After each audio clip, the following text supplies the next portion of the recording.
मेरे पिताजी की हत्या इसी सिवान की धरती पर हुई। मैं अपनी एक वेदना आप सभी के समक्ष बताना चाहता हूँ कि जब वो हत्या हुई तो इतना तकलीफ भरा दिन था। एक बहन बची हुई थी मेरी ब्याह करने के लिए, और उस एक बहन को ब्याह करने में मुझे तीनों त्रिलोक नजर आ गया।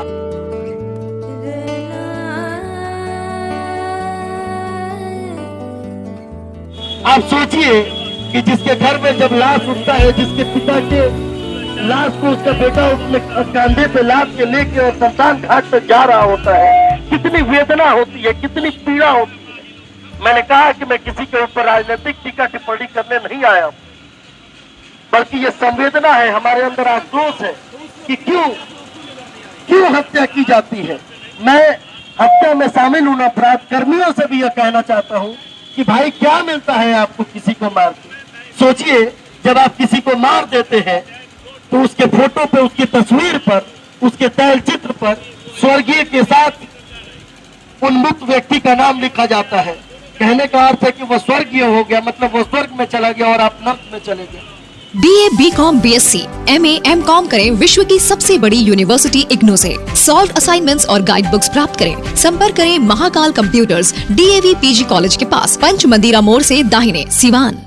ये तो थोड़ा बहुत बाल दिख रहा है, इसमें थोड़ा बहुत बाल दिख रहा है, लेकिन ये भी नहीं था बाल। ट्रीटमेंट चलाने के बाद से 4-5 महीना बाद ये सब बाल दिखने लगा। क्या आप गंजेपन से, बालों का झड़ना, टुनकी आदि से परेशान हैं? अगर हाँ, तो आज ही संपर्क करें फरीदी हेयर क्लिनिक, दरबार सिनेमा के ठीक सामने, मेन रोड, सिवान। मैं आज इस धरना पर किसी मुख्यमंत्री, किसी उप मुख्यमंत्री के ऊपर कोई टीका टिप्पणी करने नहीं आया हूं। मैं किसी के ऊपर कोई लांछन लगाने नहीं आया हूं, बल्कि उस संवेदना को, उस आक्रोश को आप सिवान के तमाम जनमानस के बीच आया हूं। जो किसी के घर में लाश उठने के बाद जो पीड़ा उन पीड़ित परिवारों के अंदर चलता है, उन तमाम बातों को आपके समक्ष रखने आया हूं। कहते हैं कि किसी को मार के खाना विकृति है, वो अपना खाए, आप अपना खाए, यह प्रकृति है, और सामने वाला खाए इसकी चिंता करके आप खाए, यह संस्कृति है। और यही बिहार है, यही हमारा संस्कार है, और यही सिवान की माटी का शान है। लेकिन अफसोस कि जिस प्रकार से रुकुंदीपुर के मुखियापति की हत्या सरेआम की जाती है, एक जनप्रतिनिधि की हत्या की जा रही है, और प्रशासन कुंभकर्णी नींद में सोया हुआ है, यह दुखद नहीं, अत्यंत दुखद है, विडंबना है, तकलीफ है इस बात की कि इन तमाम घटनाओं के बाद भी प्रशासन के आला अधिकारी सिर्फ एक इंस्पेक्टर को सस्पेंड करके और अपने ऊपर लगे लांछन से अपने आप को शुद्ध करना चाहते हैं। मैं कहना चाहता हूं कि साहब, सिर्फ इससे काम थोड़ी चलता है। आप सोचिए कि जिसके घर में जब लाश उठता है, जिसके पिता के लाश को उसका बेटा उसमें कंधे पे लाद के लेके और शमशान घाट पर जा रहा होता है, कितनी वेदना होती है, कितनी पीड़ा होती है। मैंने कहा कि मैं किसी के ऊपर राजनीतिक टीका टिप्पणी करने नहीं आया हूं, बल्कि ये संवेदना है, हमारे अंदर आक्रोश है कि क्यों हत्या की जाती है।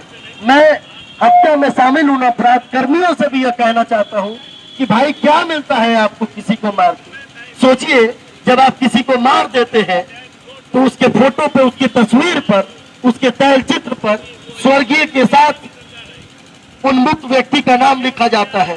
कहने का अर्थ है कि वह स्वर्गीय हो गया, मतलब वह स्वर्ग में चला गया और आप नर्क में चले गए।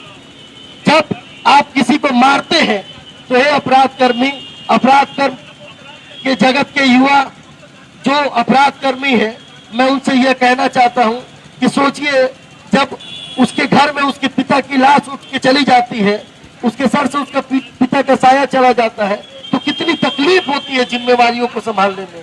परिवार को चलाना काफी जिम्मेवारी भरा कदम, और इसमें सरकार को और प्रशासन को भी भरपूर सहयोग करना चाहिए कि कोई मुखिया अपने परिवार का भरण पोषण करे, क्योंकि बिहार का एक एक जनमानस आपको टैक्स देता है साहब, उसी से आपके प्रशासन के आला अधिकारी लाल बत्ती के चमकते हुए गाड़ी में चलते हैं और आप एसी की गाड़ी की सवारी करते हुए नजर आते हैं।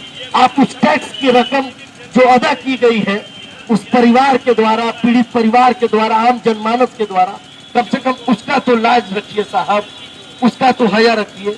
मेरे पिताजी की हत्या इसी सिवान की धरती पर हुई। मैं अपनी एक वेदना आप सभी के समक्ष बताना चाहता हूँ कि जब वो हत्या हुई तो इतना तकलीफ भरा दिन था। एक बहन बची हुई थी मेरी ब्याह करने के लिए, और उस एक बहन को ब्याह करने में मुझे तीनों त्रिलोक नजर आ गया। सोचिए, जो रुकुंदीपुर के मुखिया पति की हत्या हुई, उनके घर में बेटी नहीं होगी क्या? उनके घर में उनकी बहन नहीं होगी क्या? साहब, अगर इन तमाम भावनाओं से सिवान के जिला प्रशासन को, बिहार के मुखिया को अगर कोई मतलब नहीं है, कोई सरोकार नहीं है, तो बेमानी है ये सरकार चलाना। इससे संन्यास ले लीजिए, और आपको शौक चढ़ा हुआ है शराबबंदी का, तो चले जाइए हरिद्वार के गंगा घाट पर बैठ के वहां पे माला लेके माला जपिए साहब। कुछ चीजें चेतना की विषय है, उसको चेतावनी में क्यों बदलते हैं? मैं इस माइक, इस मंच, इस मोर्चा के माध्यम से बिहार के उप मुख्यमंत्री श्री तेजस्वी यादव जी से भी यह आग्रह करना चाहता हूं कि आप तो युवा है साहब, आपके जैसा युवा इस प्रदेश का उप मुख्यमंत्री है। आप किसी पार्टी के नहीं है। जब आप उप मुख्यमंत्री है तो आप सभी प्रदेश के उप मुख्यमंत्री हैं। आप समझिए, एक युवा होने के नाते कि जिस सर से जिसके बाप का साया उठता है, कितनी वेदना, कितनी संवेदना, कितनी पीड़ा में वो परिवार जी रहा होगा। मैं बहुत कुछ नहीं बोलूंगा। बड़े भाई प्रदेश के हमारे युवा मोर्चा के जानदार, शानदार, दमदार अध्यक्ष श्री दुर्गेश कुमार जी का सानिध्य भी हमें प्राप्त होगा, और बिहार में बढ़ रहे अपराध के खिलाफ उनको सुनने के लिए आप सभी लोग आए हैं। मैं अंत में इतना ही कहना चाहता हूं कि बिहार की कुंभकर्णी सरकार और जिला प्रशासन साहब, आप चेत जाइए। जिस दिन ये जगह, यह शहर शमशान हो जाएगा, उस दिन आपके वर्दी के ऊपर स्टार और सरकार के ऊपर बिहार सरकार लिखने का कोई औचित्य, कोई मतलब नहीं है। भारत माता की बहुत बहुत धन्यवाद।